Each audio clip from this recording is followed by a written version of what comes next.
Okay, confession time. I have 200 articles saved in the Raindrop app, another 50 are sitting in my browser bookmark, and a bunch of screenshots of book recommendation I came across. And you know how many I have actually read? Maybe 5? It's not that I don't want to read them, I do. That's why I saved them in the first place. In the moment I was genuinely excited, like, oh, that's look interesting. I will read it later. But somehow later never comes. Every time I opened the Raindrop app, I felt this weird mix of guilt and overwhelm. Like, wow, I have built a personal library of things that I'm too tired to read now. Friends, if you are going through the same situation, I think this video is definitely for you because I think I have finally figured out how to deal with it. Not by forcing myself to read more, not by turning it into another productivity grind, but by making it simple again, enjoyable again like it was in the beginning. I have always loved reading. Yeah, I meant that. Blog post, books, essay, long form article, all of it. Learning something new used to excite me, still does. So when I came across an article that looked interesting or someone recommend a book that seems worth exploring, I would save it in an app, bookmark, screenshot, whatever was quickest in the moment. And back then, it wasn't me who procrastinating. It wasn't me being lazy. I was just in the middle of something else and thought this look great. I will read it later when I can focus. But later turns into someday and someday turns into mountain of saved links I never touched again. Over time, this list got so long that I didn't even want to open my Read It Later app. It just made me feel guilty, like I had this digital graveyard of unread genius that I was too tired or too overwhelmed to deal with.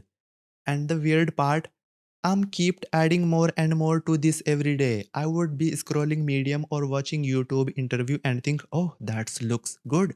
Save bookmark, screenshot and repeat.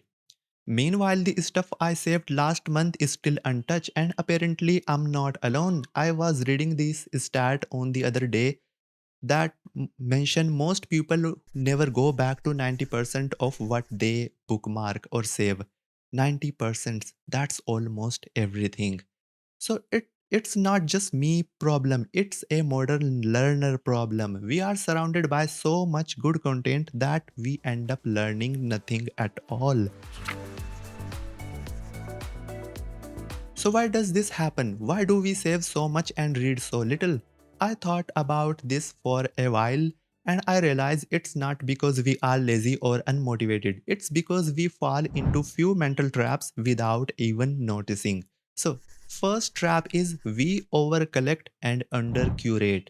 We are living in a time where every day we come across 10 new things that seem valuable, and in that moment, we were curious, excited, inspired, and that's why we hit save button. But what we don't do later is cleaning up. We never go back and say, oh, do I still care about this? Or does this still feel relevant to me right now? So what we end up with a collection that bloated, outdated, and kind of meaningless.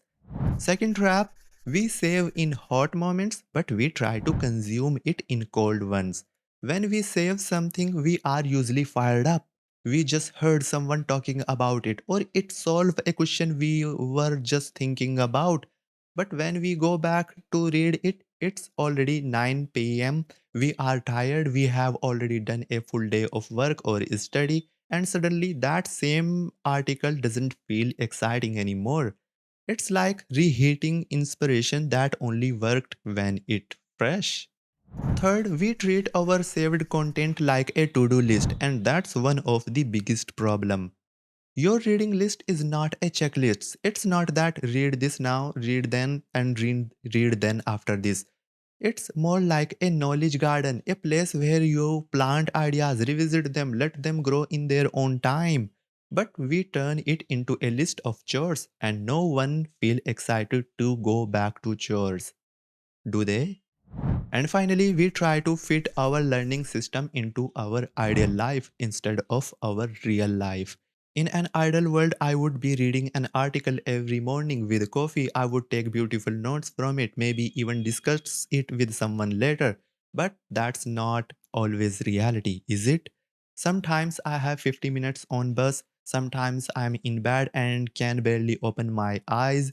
If I don't have a system that's work in those moments, the saved content just keeps collecting dust. And what else?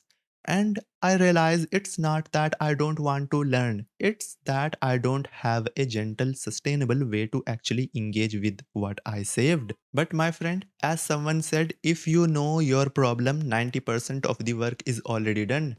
That's when things start to shift for me. So here is the plan that finally worked for me. 5 simple steps. Nothing fancy, nothing stressful, just a way to turn save it for later into read and learn. So step 1, create one read it later inbox you will actually use. The very first move is to stop scattering links everywhere. Pick one place where every new article or book recommendation goes. It doesn't matter what you choose. Raindrop app, Readvisor Reader app, a single folder in Obsidian where you can paste all your links, even a plain Google Sheet. Just make it the front door for everything you save. Then add one tiny habit. Tag old versus new. When you import your backlog, if something have been sitting for 6 months, label it as old. And if you add something recently, it fresh, label it as new. That way you don't mix up, why did I save this? Oh, I just found this. And most importantly, accept that you will never read them all. You are not building a finish line, you are building a pool you can dip into then when the time feel right for you. And step 2, schedule one weekly reading session. You don't need to read every day. Start with a single reading window on your calendar, just once a week. Think of it like a friendly date with your past self. He thought this article was worth reading. Let's find out why. Friends, there are some rules you need to follow for this session. Session time should be 20 to 30 minutes max. No pressure to finish anything. You are here to explore and not to grind. Is that clear? Now give it a playful name to make it stick, like Treasure Tuesday, Saved Saturday, Inbox to Insight Night. If the names make you smile, you are more likely to show up. And step 3, use tri-age reading to keep it manageable. During that session, don't dive in straight into the deepest, longest piece. Start with quick tri-age pass, which simply means skim the title and first paragraph. Ask if this is still relevant to me. If yes, read it now or tag it for the next time. If no, delete it guilt free. Seriously. Just keep 3 simple tags. Quick read for those saved that are under 5 minutes. Dive deep for those that are longer and dense piece. Maybe later for interesting but not urgent, and you can also archive them. This tri-age technique stops the stack from becoming a mountain, and every article you delete is a tiny victory because one less thing asking for your attention. That's the foundation. One inbox, one weekly session, one tri-age swap. Step 4, read for one's insight, not for 10. Once you pick something to read, here is a mindset shift that change everything. Don't try to read a lot, try to learn one thing. Instead of stressing over how many articles you have finished, ask, what's one idea from this piece I could explain in my own words? That's it. This takes the pressure off. You are no longer reading to consume, you are reading to connect. I call this the progress bar mindset. Your goal is not to empty your list, it's to move your mind forward even 1% at a time. Think like this, if I learn one new thing today, this saved list did its job. And honestly, one good insight you remember is more worth than 10 that you skimmed and forgot by dinner or morning. Step 5, take notes the right way using Obsidian. This is where everything really clicks. Reading is step 1, but note taking is what turns information into knowledge. I don't take notes on everything I read, but when something really clicks, I capture it. I use a simple method I call the insight capture notes. Here how it works. Step 1, create a new note title after the article. For example, Why complexity bias keep us from solving simple problem. Step 2, at the top, write a one-line summary in your own words. This forces understanding. If you can't summarize it, you didn't really get it. Bullet out key insight, but not copying and pasting. Use your own words, be conversational, talk to yourself. Like this. We tend to ignore simple solution because they feel too obvious. Complex plan feel more important but often fail in execution. In learning, simplicity often beats cleverness. Step 3. Step 3, add your thoughts, questions, reactions. Obsidian is not just for saving thoughts, it's a conversation with yourself. Step 4, link to other notes when relevant. If you have taken notes on related notes already, link them with double square bracket. That way your knowledge begin to form a network.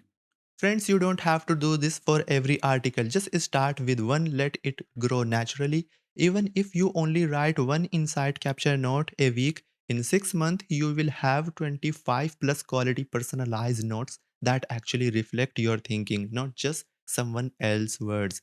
That's the beauty of Obsidian. It's not about speed, it's about depth. And also, this article's going to be your original work that you can post somewhere on your social media account or blog post. And this way, your read later list is not just a graveyard, it's a garden. You deep in, find seeds, plant them in your notes, and watch them grow over time. So, friends, now I would like to mention what changed after this system. Before I started doing this, my read later list felt like a burden. Honestly, every time I opened Raindrop app or saw my bookmarks, I felt two things, guilt and stress. I used to think, when will I ever get through this? But now, it feels completely different. I don't feel overwhelmed anymore. Because I have accept I will never read everything I save, and that's not failure, it's freedom. Now instead of trying to catch up, I just focus on learning one thing at a time. There is no race, no pressure, just curiosity. I actually read more without trying. Weirdly enough, the moment I stop pressuring myself to clear the list, I actually start reading more. Why? Because it became enjoyable again. Even just reading one article a week feels rewarding because I learned something from it. I trust my system. I know where to find my saved content. I know when will I read it. I know when will I take notes from it. That removes so much mental friction. It's like decision making part already done for me. And my notes are now a gold mine. Looking back at my notes in Obsidian, I see a map of thinking, not a just random highlight. When I visit my old insight, I see patterns. I remember ideas I would have forgotten. And most importantly, I build on them. That's the key difference between reading and learning. Reading is input, learning is transformation, and that transformation is visible in my notes. So yeah, my read later list didn't disappear, it evolved. Now it's not a to-do list I dread, it's a resource library I trust. And all of that started with one simple decision. Stop hoarding, start engaging gently, sustainably, and with a system. So, friends, if your saved articles, blog post, book list, or bookmarks, all of that has been hunting you like an ever growing mountain, you will get to someday. I hope this video have gave you a way out. Not by throwing everything away, not by forcing yourself grind through it, but by building a simple, forgiving system that respect your time, your energy, and your curiosity. Because you saved those things for a reason. That past version of you believed there was something worth learning in them, and you can still honor that without burning out. Just remember, you don't need to read everything, you just need to start engaging with something. One article, one idea, one note, and when that become a habit, you will realize it was never about finishing the list. It was about becoming the kind of person who learns what from what they find or what they save. Other than this, if this video helped you, I would love for you to check out my channel. There might be another video waiting there. Maybe that's what you need next. And if you enjoy practical, honest videos about learning, note taking, building a better system for your mind, consider subscribing. Well, that's all I wanted to say for this video. Thank you so much for watching, and I will see you in the next one. See you soon.